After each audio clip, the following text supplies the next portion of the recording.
India's GDP grew at 7.5% the last 3 months of 2017, higher than what had been anticipated.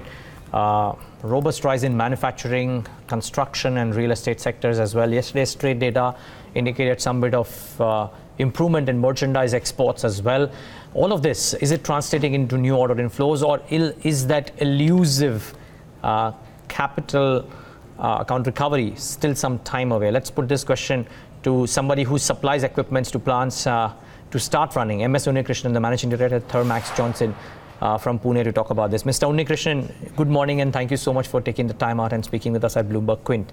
I remember our last conversation wherein you mentioned that some of the sectors which hitherto were nowhere in this order giving stage, starting to give orders. I think you had cited examples of fertilizer as an industry which is starting to give some orders, and a couple of other pockets. That was about 4 months ago when we had this conversation. How has been the last 3 or 4 or 5 odd months in terms of order inflows for you and as an industry captain for the sector as well? Well, let me start on Dheeraj with Thermax and then move into the wider spectrum. We've seen some positive moves in the last 3-4 months also. Like I mentioned about in our last discussion, fertilizer orders have really fructified. We ourselves have been able to be benefiting from that from the northern side of India, where 3 of the orders which got concluded we have been able to get in our favor. I also did mention about the Bharat 6 based refinery expansion as well as modernization program. It is going on stream and most of the orders of the level 1 has completed. We had been selectively successful in that too. So refinery expansion orders have come in. We are also seeing 2 refinery capacity expansions underway. Inquiries are already in the pipeline. I would expect them to be getting concluded maybe in the next 2 to 3 quarters. The total orders which are going to be placed for the refinery equipments could be going all the way up to maybe 25,000 crores of rupees. And for companies like us, there is an opportunity near to maybe 600 to 700 crores going to come out of that also. Similarly, we are seeing a good move in the consumer-facing industry, both in terms of inquiry inflow as well as order finalization. There is a continuum and there is an improvement in the inquiry inflow, which is an indicator or a precursor towards an improvement in the order intake in the next year. So that's another indication. We are seeing a stability being witnessed in Southeast Asian market, and despite the political turmoil which is witnessed in the Middle Eastern market, the inquiries for the refinery expansions are on the anvil, and there was a worry about will there be international money flowing into capacity building in the Middle East, but we don't see any negativity over there. Moving on to the international markets, beyond that, the European difficulties, despite the Brexit worries all of us had last year, is behind us. It is understood that there won't be market turmoil, though there could be some amount of readjustment going to happen. So after a period of maybe, I would say, 5 to 6 years of negative growth in the European investment sector, we would see some capacity building going to start in the current year, which should benefit us as a company with some amount of operations ensconced in the European continent. So overall, if I look at it, it looks all negatives are behind us. Unless otherwise there is a political turmoil in the world, we should be able to see some better days moving ahead. That's my conclusion. You would believe that even if this trade war worsens, the individual pockets of investment that each of these continents or areas would do would anyways be intact, right? And that should lead to orders coming in much thicker and much faster than what we've seen in the recent past. Yeah, there is one factor which all of us are going to be considering, that China's overcapacity, which is overshadowing any capacity building requirement in the rest of the world, is being faced by each country individually. For example, in India, there was a major worry about will we ever expand steel capacity in the country because China has got an overhang of maybe 400 million tons per annum additional capacity in existence. But a good number of them are getting mothballed, and countries are taking punitive measures against dumping. So you can see that the minimum import price that we've installed maybe for the past 2 years has helped most of the steel companies in the country to have a positive balance sheet.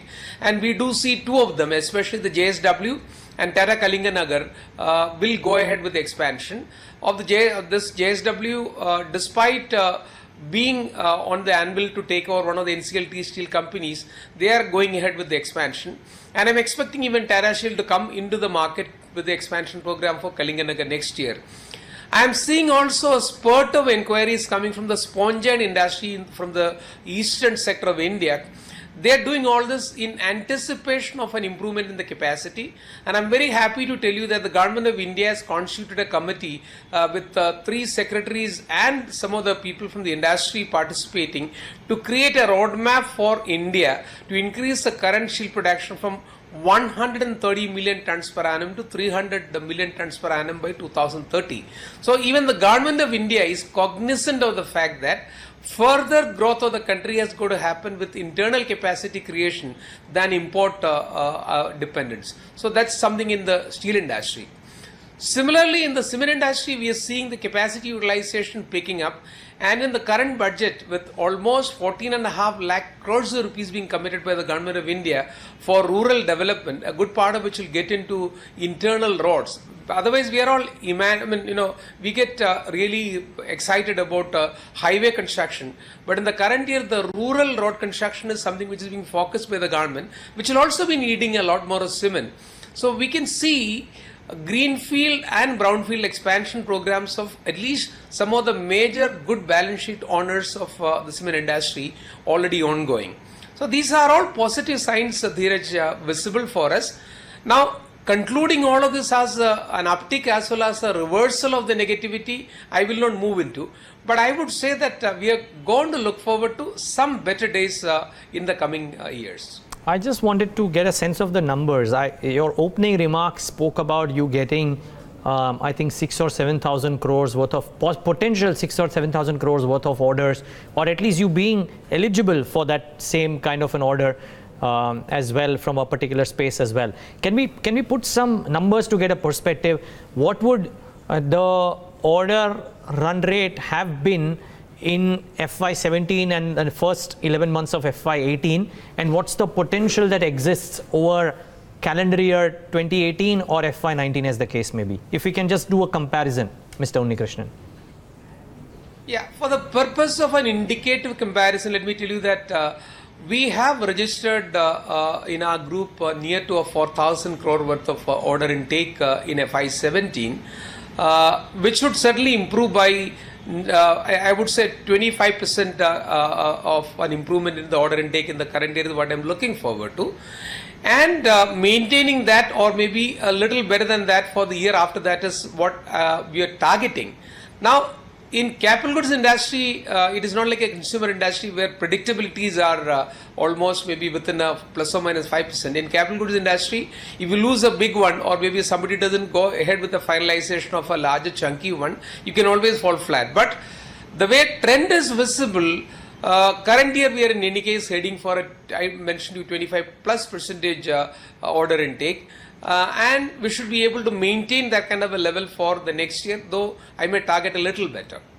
Okay. And lastly, would this be for Thermax, because you are, in a manner of speaking, a leader into multiple of these pockets, or is that opportunity size out there for other well-run companies as well? I mean, because again, the last time that we spoke, Mr. Unnikrishnan, you mentioned that orders were not so much coming in from the domestic side as much from the international arena.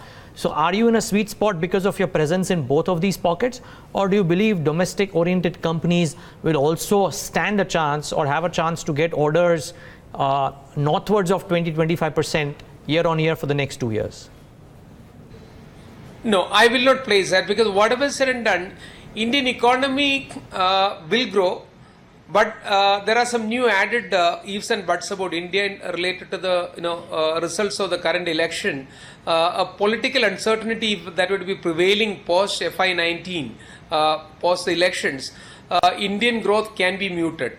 So one has got to be prepared for everything going forward. So I would say the companies having a global exposure will be better off than only domestic oriented companies.